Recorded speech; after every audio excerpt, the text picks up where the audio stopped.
8.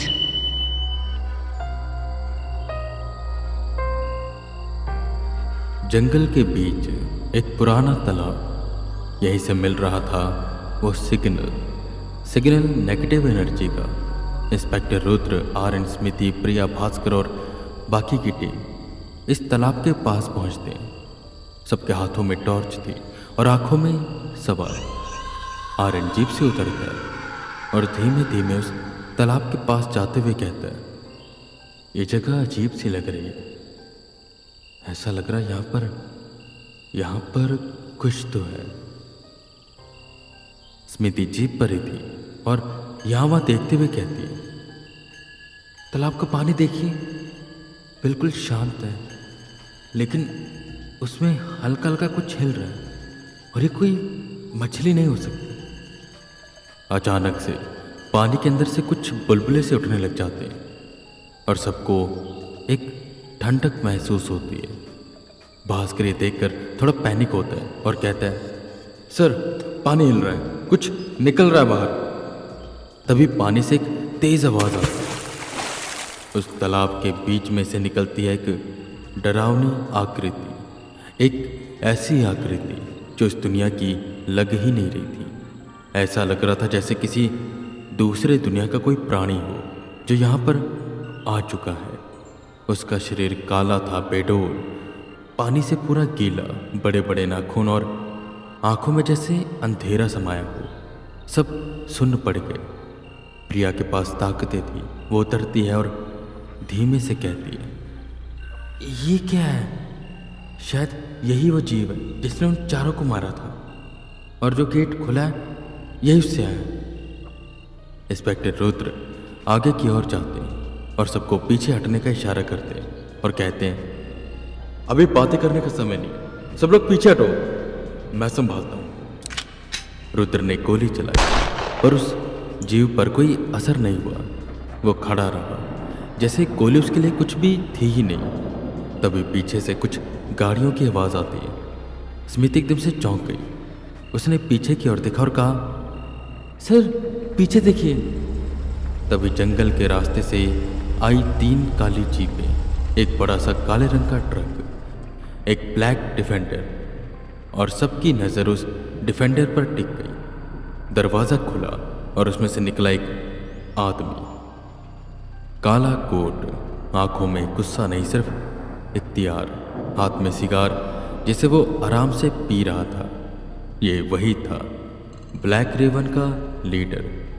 उसे देखकर आर.एन., स्मिति, प्रिया, प्रेस्टन भी पहचान गए, और आर.एन. तो खासकर। ब्लैक रेवन का लीडर आगे की ओर आता है और कहता है, ओ आर.एन., क्या हाल है? और जिसे तुम पकड़ने आए हो यह हमारा है, इसे मैं लेकर जाऊंगा, तुम्हारा यहाँ पर काम नहीं है। और इंस्पेक्टर, तुझे मेरे आदमी ने कहा था ना कि अपना इंश्योरेंस करवा ले, और अपनी टीम का भी। नहीं करवाया अब तक तो आज तेरा ही नुकसान है। खैर, ट्रक खोलो और कैद करो इसे। तभी जीप में से एक आदमी उतरता है और ट्रक का दरवाज़ा खोलता है। अंदर एक कंटेनर था, वही कांच का, जिसमें वो लोग स्पिरिट्स कैद करते थे।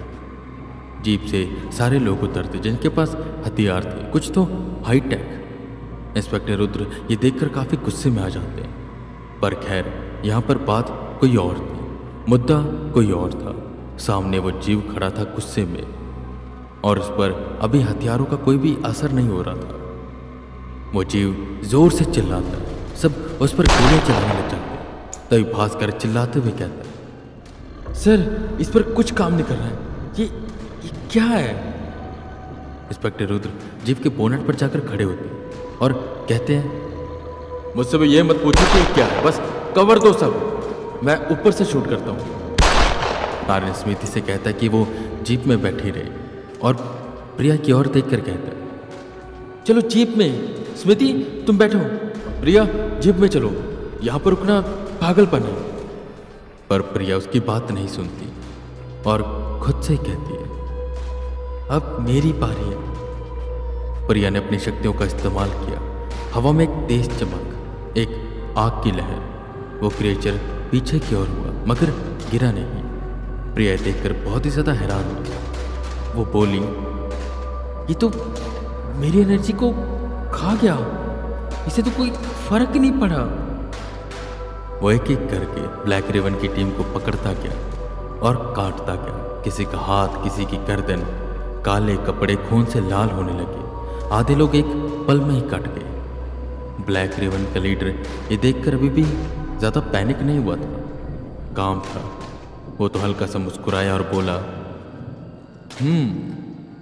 इसे ज्यादा देर तक रखना गलती होगी, इसे जल्दी से जल्दी कैद करना होगा, वरना सबको मार देगा। ये एनर्जी बहुत पावरफुल है और वो गन अभी हमारी तैयार नहीं है जिसे पकड़ सकती है। तुम सब कोशिश करो, हो सके तो पकड़ो, वरना मैं कुछ और देखता हूं। आर्यन तभी जीप की ओर भागते हैं और चिल्लाते हुए कहते हैं, रुद्र सर, हमें कुछ करना होगा, ये तो किसी के भी बस में नहीं आ रहा। मुझे लगता है मैं ऐसे चले जाना चाहिए। इंस्पेक्टर रुद्र अपने दांत पीसते हैं और कहते हैं, ये जानवर नहीं, ये कुछ और है, पर जो भी है इसे खत्म तो करना पड़ेगा। जंगल का वो तालाब मौत का तालाब बन चुका था। एक ऐसा गेट लग रहा था जो खुल चुका है और उस गेट से आया ये अजीब सा क्रिएचर जो अब किसी की सुनने वाला नहीं था। वो क्रिएचर एक एक करके सबको चीरता जा रहा था। ब्लैक रेवन की ट्रेंड टीम, जिनके चेहरे पर कभी डर नहीं दिखता था, आज वो डर से चीख रहे थे।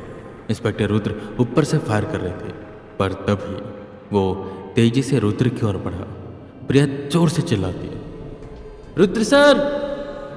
रुद्र हटने की कोशिश करते हैं, पर उसका हाथ रुद्र को लगता है और रुद्र दूर जाकर गिरते हैं और उनकी आंखों के सामने अंधेरा छाने लगता है, जैसे बेहोश होने वाले हो। आर्यन चिल्लाकर कहता है, प्रिया संभल कर। ब्लैक रेवन का लीडर सब कुछ समझ चुका था, ये उनके बस का नहीं। सारे अपनी गाड़ी में बैठते और जीप ट्रक वहां से चले जाते।